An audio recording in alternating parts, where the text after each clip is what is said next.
What exactly is DeFi? This is an acronym for decentralized finance. We have always used centralized finance, which is where a central authority controls the flow of money, such as the government and banks. They don't actually say it, but they can print more of it if they want to. If they don't want you to borrow it, they can stop you and even prevent you from opening a bank account if they desire so. They could have your money at any time, so they could change it and you couldn't really argue with it. But maybe you could, but how could you exactly prove it? You gave them your money on the basis of trust, and also if you own a business, they limit your options. For example, if you have a small magical tree business that may be used for medicinal purposes, they may tell you not to bring any of the money from the business into the bank, severely limiting your options. It means you can't deposit it, invest, or even keep it safe. Furthermore, traditional finance is quite costly. Payday loans can cost up to 500% of your value, credit cards can cost up to 25%, and personal loans can cost up to 18% of your value. These are extremely high rates, but you must pay them if necessary because that is what you have. The alternative is decentralized finance, in which there are no banks but instead pieces of codes that run and function as banks. They're open to anyone, and you don't have to trust them because they're just a piece of code running a program. If you wanted to, you could go through it and make sure it's not a scam. They are also resistant to censorship, and they are significantly less expensive than traditional centralized finance, which we are accustomed to. Finance is founded on three pillars: cryptography, blockchain technology, and smart contracts. So assuming that you're familiar with cryptography, blockchain technology, and smart contracts, let's dive into the 5 pillars of decentralized finance. Number 1 is stablecoins. So first and foremost, we must comprehend the bridge from decentralized finance to centralized finance, which is cryptocurrency linked to a real-world asset. Tether, for example, and the USD coin are all examples of stable coins. This is because their value is linked to the US dollar. Consider this. When you buy one for $1, a new US dollar coin is minted. When you withdraw one, a US dollar coin is burnt. As a result, the coin is always worth $1. The goal of this is to have a reliable way to buy and sell specific coins without having to buy and sell them. Instead, we can simply trade them. Here's an example of why this might be advantageous. Assume you paid $500 for one Ethereum. Now it's $1,000, and you want to sell because you believe it's too high, and you want to take your profits without stable coins. You must sell your Ethereum at a centralized exchange such as Coinbase or Binance, and they will reimburse you in US dollars. Of course, they'll take a cut of that transaction because they want a fee and they'll take it. Also, the IRS requires you to pay tax on any profits you make from trading or selling coins on Coinbase, and Gemini will be snitching on you so you won't be able to avoid it. The next step would be to wait for Coinbase or Binance to transfer them to your bank and then withdraw them because you don't want the bank to have control over your money. Well, a month later, Ethereum falls to $250 and you want to buy more. So you will have to deposit your $1,000 back into the Coinbase. Now wait a few days for the transaction to clear because you have to wait and then buy and hold Ethereum.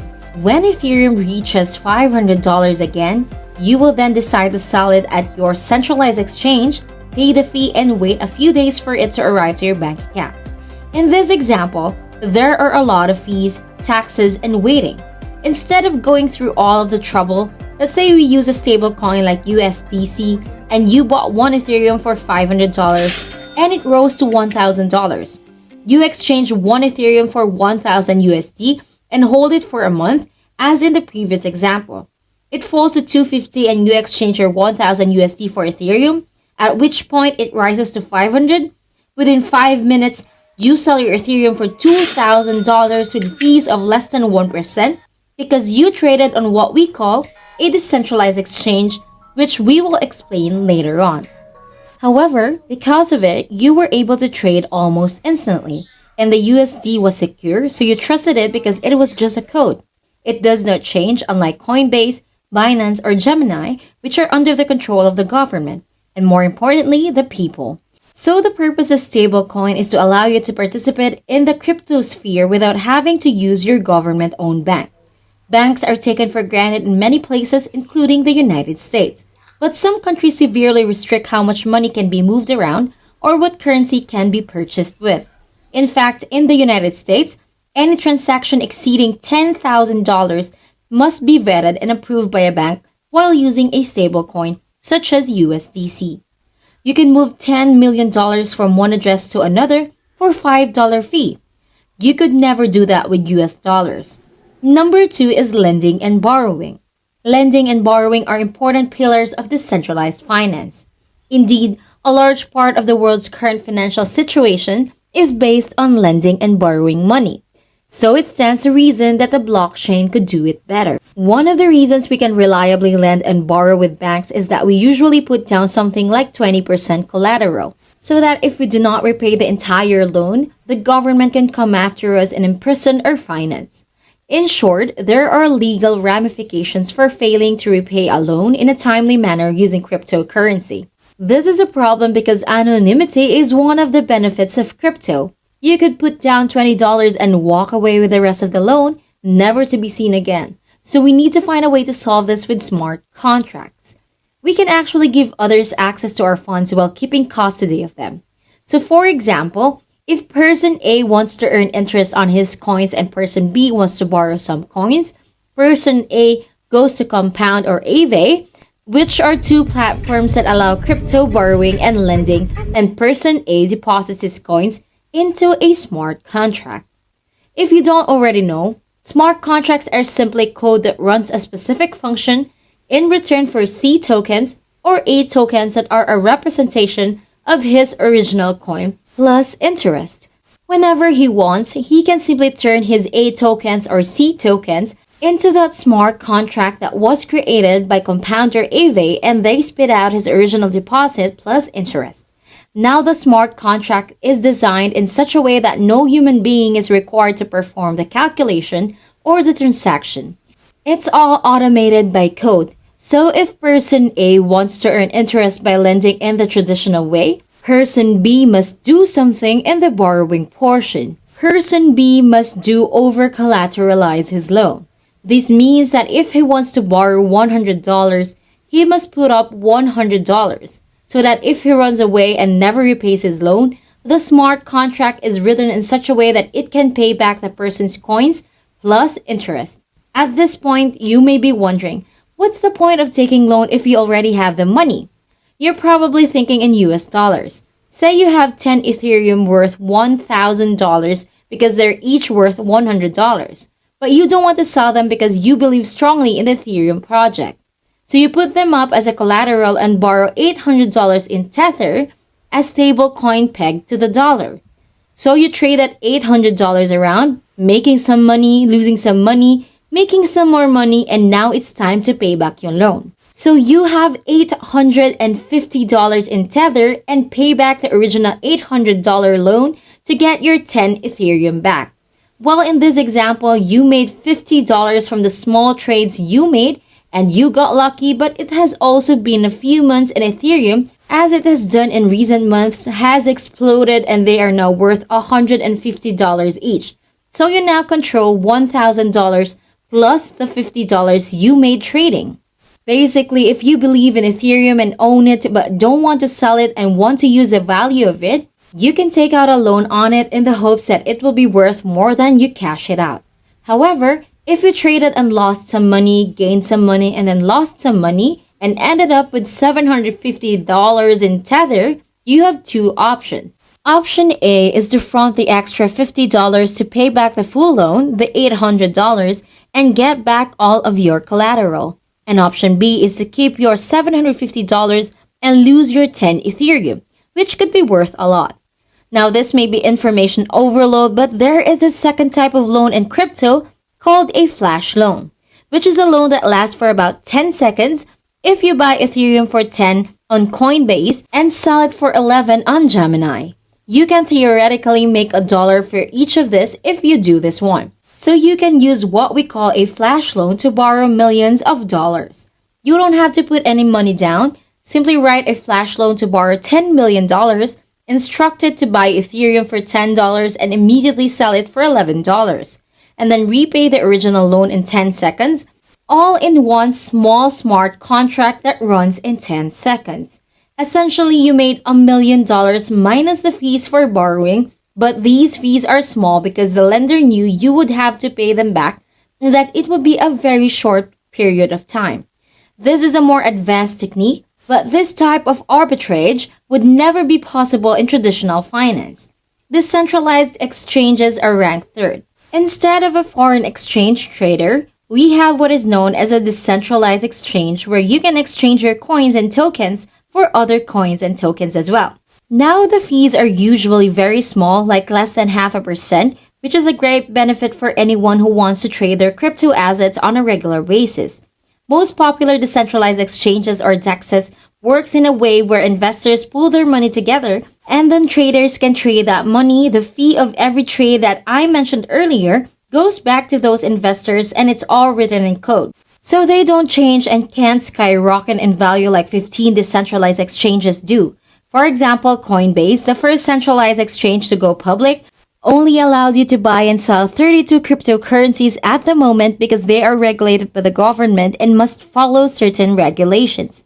They carefully examine each coin before adding it to the most popular decentralized exchange, known as Uniswap, which has hundreds, if not thousands, of tokens to trade and is not regulated by anyone. Now that is the decentralized part. There are billions of dollars locked up in these liquidity pools so traders can trade, but nobody has control over these billions of dollars. They are simply following a program written by someone. In fact, only investors can withdraw their money from the pool. However, if they did, lending rates would rise, causing new investors to enter the market. So as I previously stated, the code cannot be changed. It is immutable. In the crypto space, we like to say that the code is the law. The government does not control it, everyone has access to the code, and it does not change. Uniswap is one of the major exchanges in the Ethereum network with billions of dollars in its pools.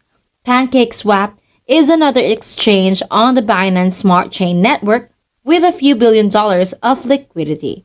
For example, you pay $100 per month for car insurance to protect your new Tesla. Well, one day, while using your autopilot feature, another car causes the autopilot glitch and you drive into a ditch unharmed.